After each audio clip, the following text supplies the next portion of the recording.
Seu coração para. A tela apaga. Fim, certo? Não exatamente. Durante muito tempo, a gente imaginou a morte como um interruptor. Liga, desliga, luz, escuro.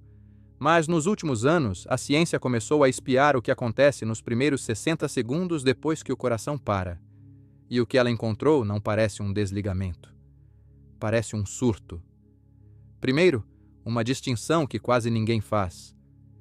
Existe a morte clínica. O coração parou, a respiração parou. E existe a morte biológica, quando as células do cérebro sem oxigênio começam de fato a morrer. Entre uma e outra existe uma janela, alguns minutos, e é nessa janela que mora todo o mistério.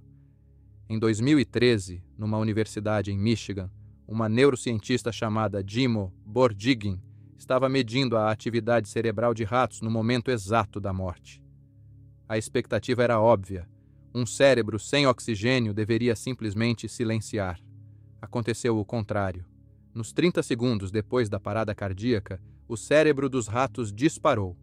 Ondas gama, o tipo de atividade ligada à consciência e à percepção mais aguda, explodiram em níveis mais altos do que quando os ratos estavam acordados. Por alguns segundos, aquele cérebro morrendo estava, em tese, mais ligado do que em vida. Em 2023, a mesma equipe viu algo parecido em pacientes humanos, em coma, no instante em que os aparelhos foram desligados. A mesma assinatura. O mesmo surto de ondas gama, justamente nas áreas associadas a sonhar, a lembrar, a juntar uma experiência consciente. Ninguém sabe ao certo o que esse cérebro está vivendo.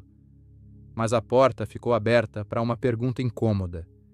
E se o último minuto não for vazio? Talvez seja daí que venha um dos relatos mais repetidos por quem quase morreu. A sensação de que a vida inteira passa diante dos olhos, não em ordem, em flashes, um cheiro, um rosto, uma tarde qualquer de quando você tinha 6 anos, um surto de atividade nas regiões de memória, num cérebro sem freio, talvez seja exatamente isso. O arquivo inteiro abrindo de uma vez. Mas tem outra camada mais estranha. Um médico chamado Sam Parnia passou anos estudando paradas cardíacas dentro de hospitais. O projeto se chama AWARE.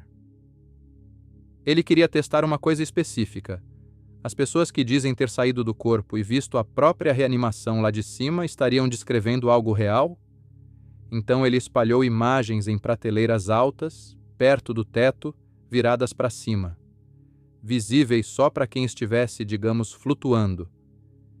E aqui vem a parte honesta, que canal nenhum gosta de contar. Ninguém viu as imagens. Os números não fecharam para provar nada sobrenatural, mas alguns pacientes, declarados clinicamente mortos por minutos, depois descreveram com precisão coisas que aconteceram na sala enquanto o coração deles estava parado. A ciência não tem uma explicação fechada para isso. Tem só o registro. Agora, com calma. Nada disso é prova de céu, de túnel, de reencontro. Um cérebro em pânico químico produzindo um último show de luzes não é a mesma coisa que uma alma indo a algum lugar. Mas também não é nada.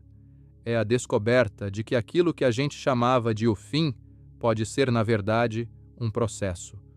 Com duração, com etapas, talvez até com experiência. O túnel de luz, aliás, aparece em quase toda a cultura, e provavelmente é só biologia. A falta de oxigênio apaga a visão da periferia da retina para dentro, deixando um círculo claro no meio. Um túnel. A gente sentiu isso por milênios e chamou de divino. Era só o olho se desligando. A parte difícil de engolir é essa.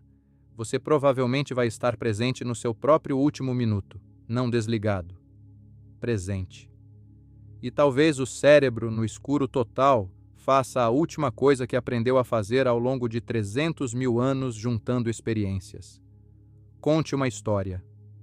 A sua.